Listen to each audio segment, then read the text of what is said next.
très peu d'informations pour l'instant sur les deux explosions qu'il y ont eu il y a quelques minutes près de l'hôtel Four Seasons au cœur de Damas. C'est l'hôtel où le président Emmanuel Macron a passé la nuit avec une délégation, avec des investisseurs et avec des businessmen qui sont venus en Syrie hier pour accompagner le président, pour aussi travailler sur une coopération économique entre les deux pays. Donc ces deux explosions viennent pour aussi déstabiliser cette visite, aussi ces rencontres avec les investisseurs. Aujourd'hui, la Syrie et Damas tentent d'attirer plus d'investissements pour commencer le chantier de la reconstruction, alors que la situation sécuritaire reste toujours une question pour les investisseurs. Tant qu'il n'y a pas une sécurité dans le pays, il y a beaucoup d'investisseurs qui posent la question sur la manière et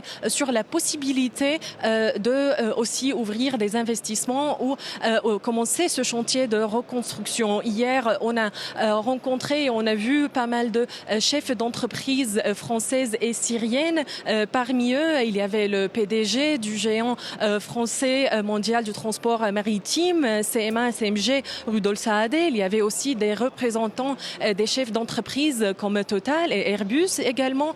Donc ces deux explosions qui ont eu lieu ce matin à Damas, ils vont déstabiliser cette situation et à ce moment même, je me trouve au palais présidentiel où le président français Emmanuel Macron devrait arriver et il sera accueilli par le président syrien Ahmed El-Shaher. Pour l'instant, on a très peu d'informations également sur la suite du programme, s'il y aura des changements après ces deux explosions.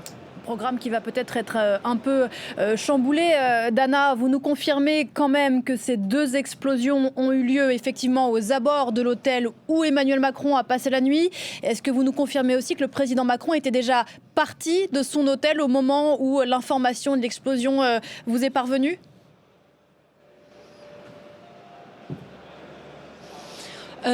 Nous avons des informations, mais pas encore sûres, que le président Emmanuel Macron était sur la route pour venir au palais présidentiel. Mais pour l'instant, on n'a pas d'informations sûres par rapport à ça.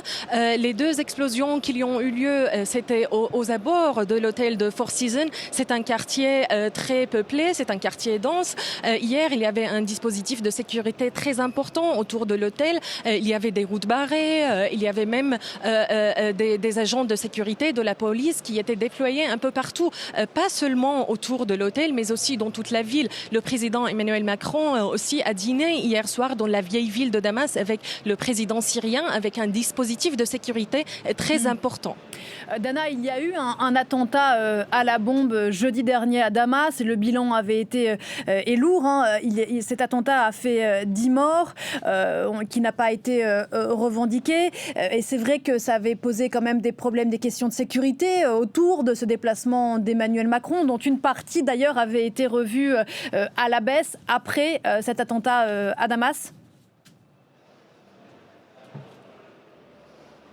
Il y a beaucoup de défis sécuritaires, il y a beaucoup de défis de manière générale pour les autorités syriennes, notamment les défis sécuritaires. La semaine dernière, il y a eu cet attentat qui était tout près du palais de la justice à Damas, qui a fait au moins 10 morts et une vingtaine de blessés. Il y a eu aussi des attentats, ou on veut dire des explosions dans la capitale syrienne. Il y a eu aussi un attentat en mai dernier devant aussi un bâtiment lié au ministère de la Défense. L'année dernière aussi, il y a eu un attentat à l'église en banlieue de Damas qui a fait au moins 25 morts.